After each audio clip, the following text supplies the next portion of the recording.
Hello दोस्तों, प्रतिमा GS academy पे आप सभी का स्वागत है। दोस्तों, करंट अफेयर्स के जो क्वेश्चन हैं ये ऑप्शन फॉर्मेट में दिए जाते हैं, जिनमें 1 से 4 प्रश्न निहित होते हैं। साथियों, आप लोगों को अगर ये पसंद आता हो तो आप लोग कमेंट करें, शेयर करें, सब्सक्राइब करें, लाइक करें और अपने सुझाव अगर कोई देना चाहते हैं तो हमारे कमेंट बॉक्स में बताते रहें, जिससे हम और बेहतर तरह से आप लोगों को कोई भी क्लासेस दे सकूं। तो शुरू करते हैं। नंबर 1, कोविड-19 का ओमिक्रॉन वेरिएंट सर्वप्रथम किस देश में अधिसूचित किया गया? ओमिक्रॉन किस देश में अधिसूचित किया गया? तो साथियों, ये दक्षिण अफ्रीका में किया गया। दोस्तों, जब कोविड-19 वेरिएंट शुरू हुआ तो उसके बाद क्रमशः कोई ना कोई एक नया वेरिएंट आ जाता था। उसी में alpha, beta, gamma, delta, Omicron, तो ये वेरिएंट आए, जिनमें से अल्फ़ा ब्रिटेन में सर्वप्रथम देखा गया, बीटा दक्षिण अफ्रीका में सर्वप्रथम देखा गया,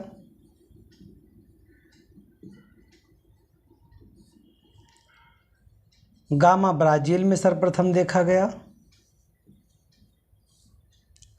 डेल्टा भारत में सर्वप्रथम देखा गया और ओमिक्रॉन दक्षिण अफ्रीका में सर्वप्रथम देखा गया। तो साथियों, जो बीटा है और ओमिक्रॉन है, ये दोनों दक्षिण अफ्रीका में देखे गए थे। अल्फ़ा है ये ब्रिटेन में, गामा है ये ब्राज़ील में और डेल्टा है ये भारत में। तो प्रश्न ये बन सकता है कि भारत में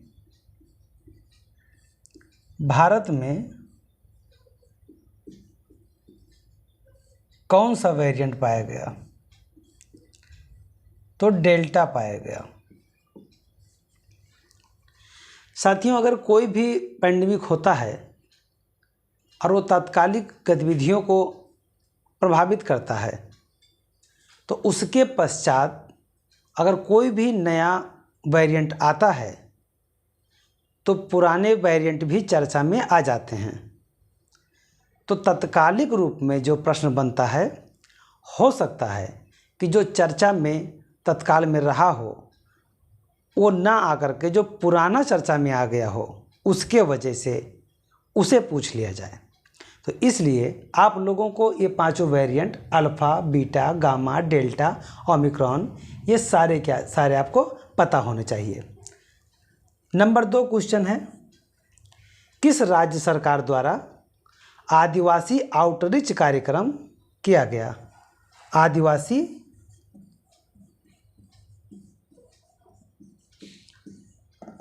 आउटरीच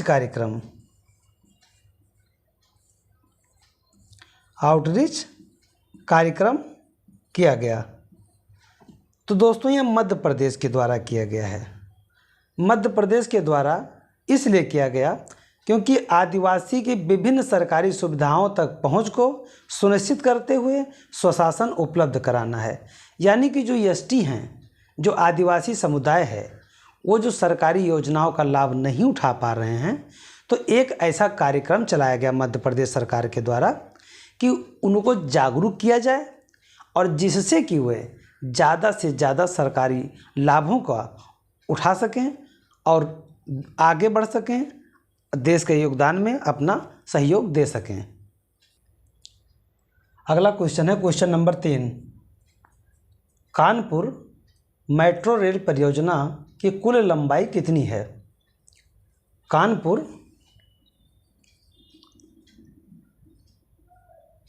मेट्रो का लंबाई कितनी है? तो वो 32.4 किलोमीटर है। 32.4 किलोमीटर। इस 32.4 किलोमीटर में से 14 किलोमीटर भूमिगत होगा, यानी जमीन के नीचे चलाया जाएगा। और इस जो कानपुर का जो मेट्रो है, इसका जो लक्ष्य रखा गया है, लक्ष्य 2024 तक रखा गया है कि 2024 तक ये कंप्लीट कर लिया जाएगा। 2016 में कानपुर मेट्रो की घोषणा की गई थी,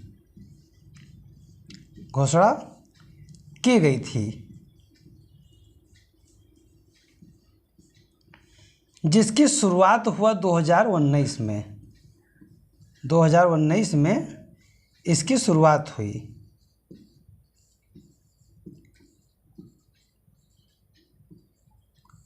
शुरुआत हुई।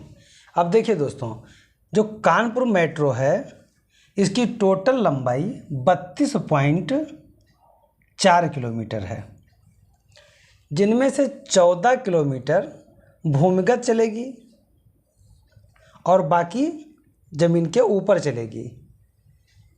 इसका लक्ष्य प्राप्त करने का जो समय निर्धारित किया गया था 2024 किया गया था। 2016 में इसकी घोषणा की गई थी और 2019 में इसकी शुरुआत की गई थी। 2016 में इसकी घोषणा की गई थी और 2019 में इसकी शुरुआत की गई थी। तो प्रश्न ये हो सकता है कि भारत में मेट्रो सर्वप्रथम कब आया?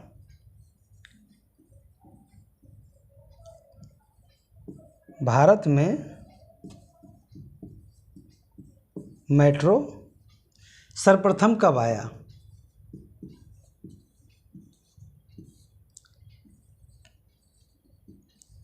कब आया? तो ये आया 1984 में। 1984 में सर्वप्रथम आया। तो कहाँ आया? तो कोलकाता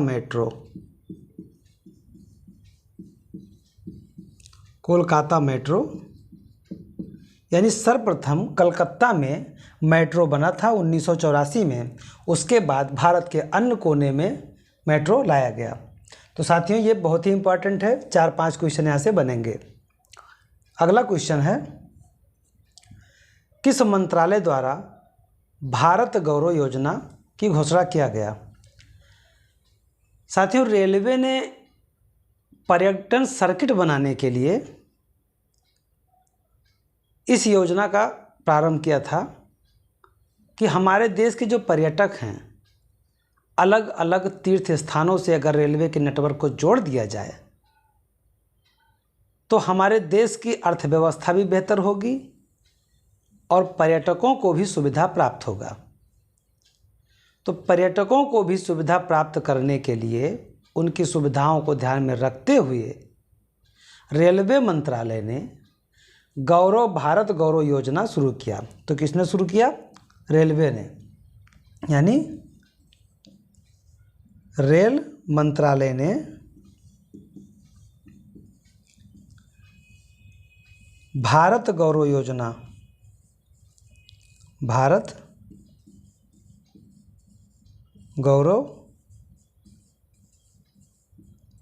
को प्रारंभ किया। अगला क्वेश्चन है क्वेश्चन नंबर 5। UNEP के COP26 का आयोजन कहाँ किया गया? UNEP यानी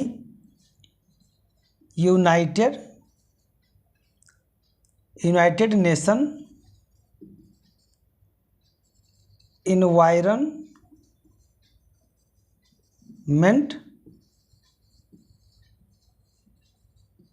प्रोग्राम। UNEP के COP26 का आयोजन कहाँ किया गया? तो साथियों, COP26 का आयोजन ग्लासगो में किया गया। तो COP का मतलब होता है conference of party. Conference of party. तो कॉन्फ्रेंस ऑफ पार्टी 26 का आयोजन ग्लासगो में किया गया। तो मैड्रिड में किया गया 25। कॉप 25 का आयोजन मैड्रिड में किया गया और 26 का किया गया ग्लासगो में। तो 27 कॉप 27 का आयोजन किया जाएगा शर्म अल शेख में। शर्म अल शेख में कॉप 27 का आयोजन किया जाएगा और कॉप 28 का आयोजन 28 का आयोजन दुबई में किया जाएगा। दुबई मतलब UAE में किया जाएगा।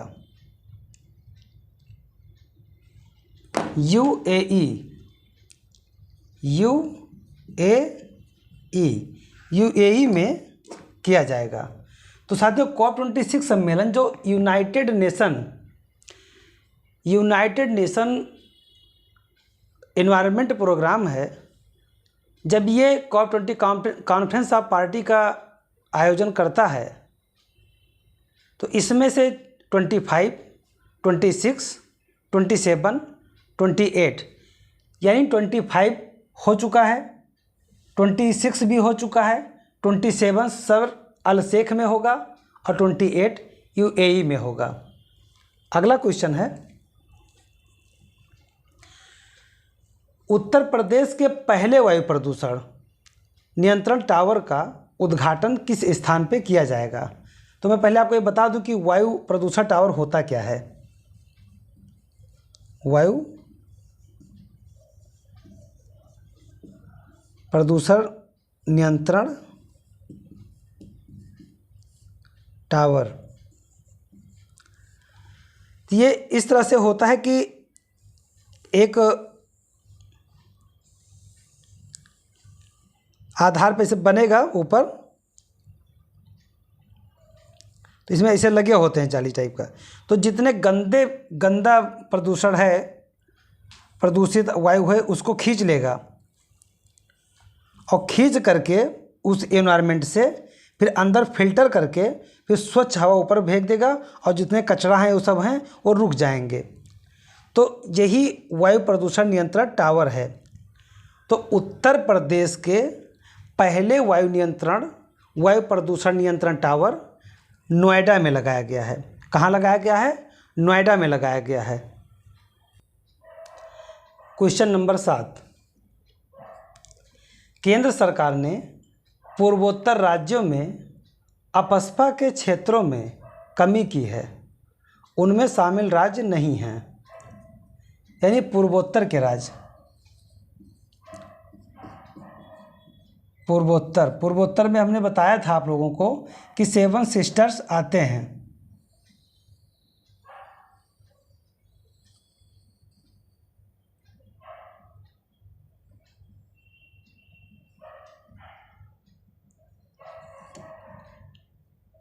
तो ये 7 सिस्टर्स जो आते हैं, सिक्किम हो गया, नागालैंड, अरुणाचल प्रदेश, ये सब ये 7 सिस्टर्स में आते हैं।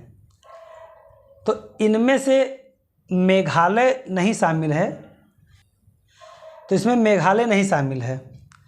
केंद्र सरकार ने पूर्वोत्तर राज्यों में अपस्पा क्षेत्रों में कमी की है, उसमें शामिल राज्य नहीं है, तो मेघालय नहीं है। जबकि नागालैंड शामिल है, असम शामिल है, मणिपुर शामिल है। अपस्पा होता है क्या? अपस्पा क्या है? तो AFSPA arms force special power act है। Arm force special power act. तो arms force special power act ये 1958 में बना था। तो अपस्पा 1958 में बनाया गया था।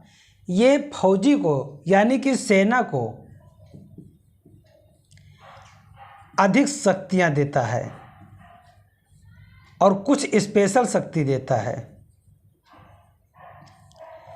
जिनमें सैनिक अगर किसी को गोली भी मार देता है या अपने विशेषाधिकार के अनुसार कोई भी कार्य करता है तो उसके लिए सुनवाई नहीं की जाती है या उसके लिए उन पर कोई कार्रवाई नहीं की जाती है। तो ये लागू हुआ था, कश्मीर में भी लागू था, कश्मीर में भी, यानी जहाँ जहाँ आतंकवादी गतिविधियाँ ज़्यादा होती थीं वहाँ वहाँ लगाया जाता था। तो एक समय में पूर्वोत्तर में कई अलग अलग छोटे छोटे गुट थे, तो इन गुटों ने विदेशी सहायता से यहाँ पे उपद्रव मचाना शुरू कर दिया था। तो उस उपद्रव को, यानी कि जब विदेशी सहायता लेकर के कोई देश के खिलाफ कार्रवाई करेगा तो उसके खिलाफ कार्रवाई तो की जाएगी।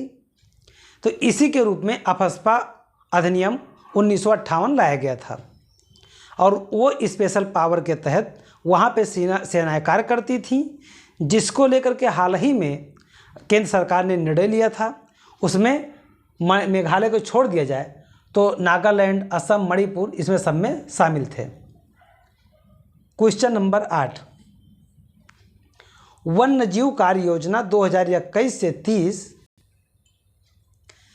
वन्यजीव कार्य योजना 2021 से 30 पारित करने वाला भारत का पहला राज्य कौन बना? तो भारत का पहला राज्य है महाराष्ट्र। महाराष्ट्र ने वन्यजीव कार्य योजना 2021 से 30 पारित किया है। क्वेश्चन नंबर 9, हाल ही में रिलीज हुई फिल्म द कश्मीर फाइल सुर्खियों में थी। इस फिल्म के निर्देशक कौन हैं? तो द कश्मीर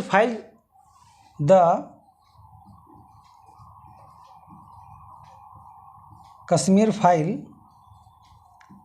ये जो मूवी बनाई गई थी, ये मूवी कश्मीरी पंडितों के लिए,